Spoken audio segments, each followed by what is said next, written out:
Morning all of you. सब बढ़िया आप लोग? हमारा चैप्टर 4 कंप्लीट हो गया। वीडियो वॉच कर रहे हो अच्छे से?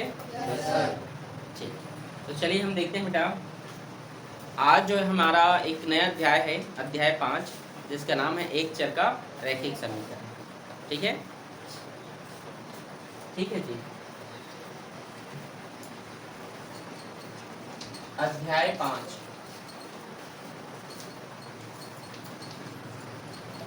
एक चर का रैखिक समीकरण। ठीक है, एक चर का रैखिक समीकरण। ठीक है, इसमें आप सभी जानते हैं समीकरण क्या होता है।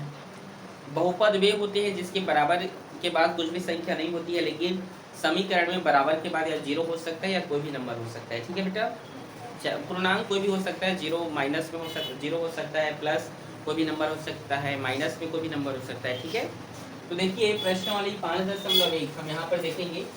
और 5.1 का पहला क्वेश्चन क्या है बताइए कोई? नीचे दिए गए निम्न कथनों को समीकरण बनाना है। क्या बनाना है बेटा? समीकरण बनाना है। आपको यहाँ पर बोल रहा है इक्वेशन बनाना है। यहाँ पर क्या बनाना है? इक्वेशन, समीकरण बनाना है। समीकरण बनाना है। उसका पहला क्वेश्चन क्या है बोलिए? दो क्रमागत प्राकृतिक संख्याओं का योग क्या है?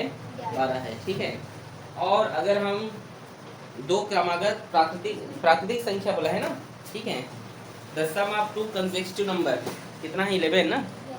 ठीक है, तो देखिए कैसे कर सकते हैं इसको। मान लेते हैं हमारा एक जो नेचुरल नंबर है, प्राकृतिक संख्या बोला है, अच्छा, क्रमागत संख्या। ठीक है, तो मान लेते हैं एक संख्या x है, एक संख्या क्या है? और दूसरी संख्या क्या है? x प्लस 1 है भाई। क्रमागत मतलब उसमें 1 जोड़ते जाइए। अगर तीसरी संख्या लिखेंगे तो +2 करेंगे। ठीक है, तो इसका सम कितना है? सम मतलब बीच में जोड़ देना है, योग करना है। कितना होगा बोला है? 11। ये इसका आंसर है बेटा। बोलो समझ में आया? आया कि नहीं आया भाई? पहला का दूसरा बोलो क्या है?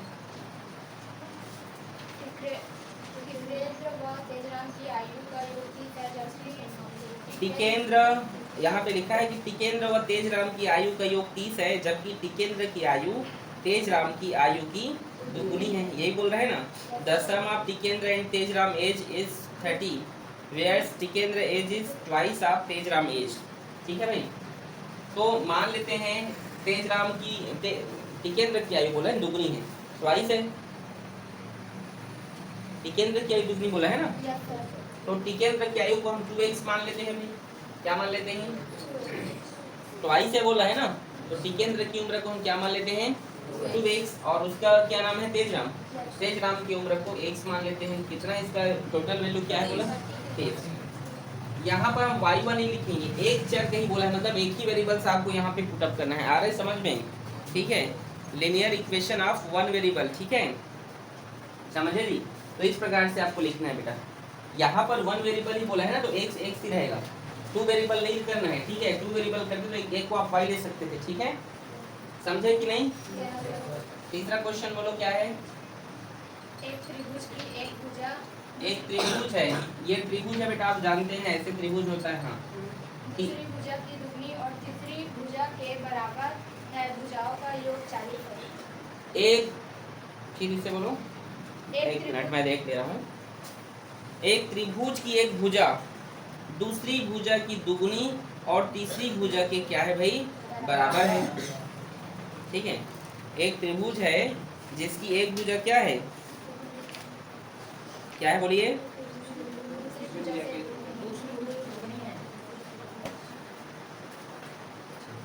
चलिए देखते हैं। ठीक है, दूसरी भुजा से दुगनी है, तो एक भुजा को हम मान लेते हैं x मान लेते हैं। इसको हमने क्या मान लिया? x। लेकिन दूसरी भुजा की दुगनी है बोल रहा है, तो ये 2x लेते हैं इसको। तो ये दूसरी भुजा भी 2x होगा, और तीसरी की 2x है ना, तो इसको x मान लेते हैं। और कितना है टोटल? 40। समझे कि नहीं? नहीं समझे? फिर से समझाऊं। एक त्रिभुज की एक भुजा क्या है? दूसरी भुजा की दुगनी है। ये बोला है ना।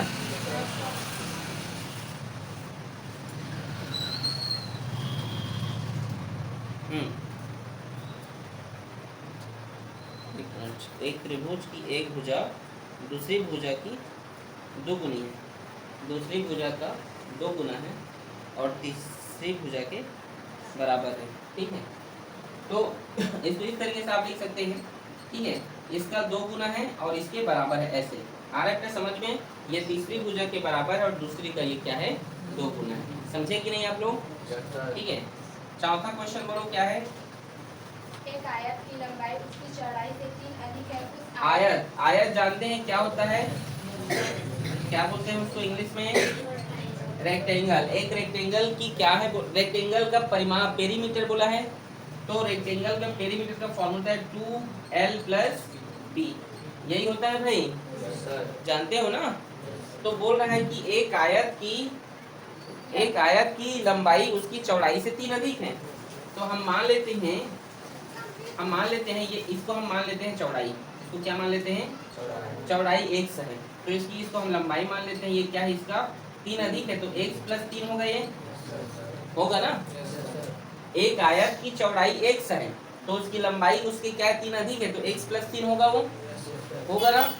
और क्या लिखा है आगे, आयत तो परिमाप 15 है, तो इसको कैसे बनेगा इसका समीकरण? तो x, तो इस फॉर्मूला में डालेंगे भाई 2l, लंबाई कितना है x + 3, फिर प्लस और चौड़ाई कितना है x, बराबर कितना है 15। ये इसका समीकरण बन गया। समझे कि नहीं? इस फॉर्मूला में पुटअप करेंगे ना, परिमाप बोले, परिमाप के सूत्र है पेरीमीटर का, तो 2 का 2, l कितना है x + 3 और b कितना है x, तो x। ये समझे कि नहीं? किसी कोई दिक्कत यहाँ तक?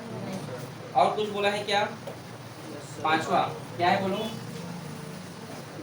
रमेश, दिनेश व सतीश के पास 2:3:4 के अनुपात में पेंसिल है। यदि पेंसिल की कुल संख्या 18 है, तब समीकरण पेंसिल उनके पास किस अनुपात में है? 2 अनुपात मतलब 2x और 3 अनुपात मतलब 3x और 4 है क्या?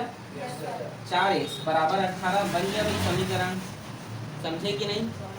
कठिन है? नोट करो इसको भी। क्वेश्चन नंबर 2 बोलिए बेटा हिना, क्या है? नीचे दिए गए समीकरणों को हल कीजिए। नीचे दिए गए समीकरण को हल करो। पहला बताओ, दूसरा का 5x + 5x + 2 = 70। 5x, ये बेटा +2 उधर जाएगा तो माइनस में हो जाएगा, माइनस हो जाएगा तो 17 में 2 घटेगा, कितना होगा 15। ठीक है, ये 5 गुणा में इधर गया तो भाग में, 5 एकम 5 दिया, ये है बेटा x का मान। समझ में आया? दूसरा का दूसरा बोलो। 5p + 1 5p + 1 = 24। तो 5p, ये प्लस में इधर जाएगा तो क्या होगा -1। ठीक है, तो 24 में घटेगा तो और 5 गुणा में इधर गया तो 23/5 है इसका आंसर। समझ में आया? ये कैलकुलेट नहीं होगा और ना। ठीक है, +1 है ना ये। ठीक, आगे बोलिए। 4x + 8x हाँ 78 x x यहाँ पर माइनस हाँ सर वो 28 है सर, 20x अच्छा 17x - 9 - 1, यही क्वेश्चन बेटा। 8 में 4 जो कितना होगा, क्योंकि एक चर मतलब जो समान राशियां होती हैं आपस में क्या होते हैं, जुड़ते हैं। तो 8 में 4 जोड़ो कितना होगा भाई 12x। ठीक है, ये 17x, ये माइनस प्लस 9 में 1 जुड़ेगा तो प्लस, 17 इधर आएगा तो माइनस में होगा बेटा, -17x हो गया और ये -10। 17 में 12 घटाओ कितना होगा, हाँ -5x होगा ना, होगा। ये माइनस कट जाएगा, समान है। ठीक है, x का वैल्यू फाइंड करेंगे बेटा। ये 5 गुणा में उधर जाएगा तो और 5 दूने x का मान कितना निकल कर आया और है क्वेश्चन? कितने हैं? 2-3 है क्या? 3 और हैं? ठीक, चलिए इसको नोट कर ले पहले। दूसरा का तीसरा चलिए देखते हैं, ठीक है बेटा? और तीसरा हो गया? बता दिए। अच्छा, यहाँ नीचे में बताया था क्या? कैसे बगल? अच्छा, तो दूसरा का चौथा बताना है ना? बोलिए। -7 प्लस 3t -90 हाँ 12t -5 2 12t -5 अच्छा 12t माइनस 5 ठीक है, प्लस माइनस 9 में 3 घटाओ -6 क्योंकि 9 बड़ा है, ठीक है। ये 12 इधर आ जाएगा तो क्या होगा? -12 होगा -5। ये -7 इधर चला जाएगा क्या होगा? +7। ठीक है, समझ में आया आप लोग को? आया कि नहीं? तो माइनस 12 में 6 जोड़ो 18 और -18 हो गए, ठीक है। माइनस प्लस 7 में 5 घटाओ तो 7 बड़े इसलिए प्लस, ठीक है। आगे देखिए, हम c का मान ज्ञात करेंगे, ठीक है। ये -18 इधर गुणा में इधर आएगा तो भाग में हो गया, 2 1 कम और 2 निया -1/9 इसका आंसर। समझ में आया? Yes sir. चेक करो तो है आंसर।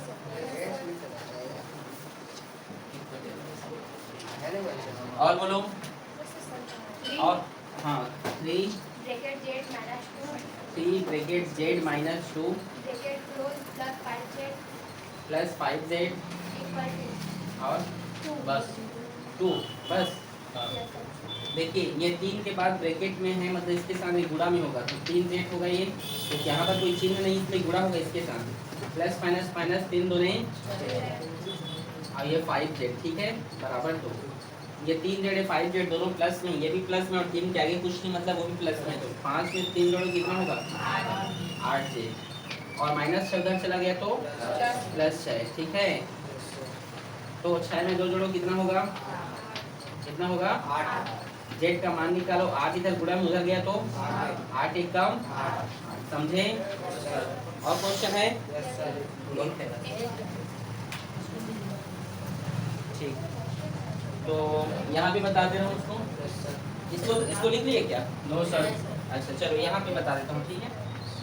चलिए बोलिए क्या है? -2 plus bracket x plus 4 equal 8 x, यही है बेटा। -2, अब देखो यहाँ पर गुणा नहीं होगा, यहाँ पे प्लस है, यहाँ पे कुछ संख्या नहीं था, कोई भी चिन्ह नहीं था, इसलिए मल्टीप्लाई हुआ था यहाँ पे। लेकिन यहाँ पर तो प्लस है तो क्या होगा? मल्टीप्लाई नहीं, तो पूरा प्लस को लिख दो भाई। और x प्लस 4 बराबर 8x -2 ये प्लस 4 घटेगा माइनस प्लस 4 में 2 घटाओगे तो +2 होगा, ठीक है। समझ आ रहा है? Yes sir. ये 2 ये x इधर गया तो क्या होगा? -x होगा, ठीक है। 8 में घटेगा कितना होगा? 7 होगा ना। x का मान निकालेंगे बेटा, ये 7 गुणा में इधर आएगा तो 2/7 इसका आंसर। समझे? Yes sir. चेक करो आया है? आ गया ना? नोट करो। अध्याय 5 का प्रश्नोत्तरी 5.1 का तीसरा क्वेश्चन क्या है? बोलो बेटा। निम्नलिखित समीकरणों के लिए कथन बनाएं। कथन बनाना है, स्टेटमेंट देना है। बोलो पहला क्वेश्चन। x + 3 = 27 मतलब इस नंबर पे आप 3 जोड़ेंगे तो कितना हो जाएगा? वह 27 होगा। वो ये कहना चाहते हैं, स्टेटमेंट क्या है कि किसी भी संख्या में 3 जोड़ने पर वो क्या हो जाएगा? वह 27 हो जाएगा, ठीक है। ओके, और दूसरा क्या है? x/2 + x/2 x हाँ इक्वल 18। 18 बोल सकते हो जैसे हीना की उम्र का प्रिया की उम्र जो है आधी है और इनका योग क्या है? 18 है। हीना की उम्र, ठीक है, जो है प्रिया की उम्र क्या है? उसकी आधी है भाई, क्या है? आधी है, देखो x बटे 2 मतलब 1 बटे 2 आधा है, इस x का आधा है ना 1 बटे 2, ये ऐसे लिखा है बेटा 1 बटे 2 x प्लस x ऐसे लिखा है, मतलब लिख सकते हो कि हीना की आयु प्रिया की, ये जो प्रिया की आयु है, प्रिया की आयु आधी है हीना की अपेक्षा में, ठीक है। और इन दोनों का योग कितना हो रहा है भाई, 18 हो रहा है। बोलो तीसरा question, x upon x plus 2 upon x plus 2, ऐसे, हाँ नहीं नीचे में है 2, अच्छा यहाँ पे से, ठीक है, अच्छा आप समझ गया, x प्लस 2 ऐसे, हाँ इक्वल टू 30। किसी भी संख्या में 2 जोड़कर और उस संख्या को भाग कर देने पर, किसी संख्या में 2 जोड़कर और उस संख्या को भाग करने पर कितना आएगा, 30 आएगा, ये वो कहना चाहते हैं, समझ आया। x में किसी संख्या में 2 जोड़कर उस संख्या से भाग कर देने पर क्या आ जाएगा, 30 आ जाएगा, ये वो कहना चाहता है, ठीक है बेटा, नोट करो इसको।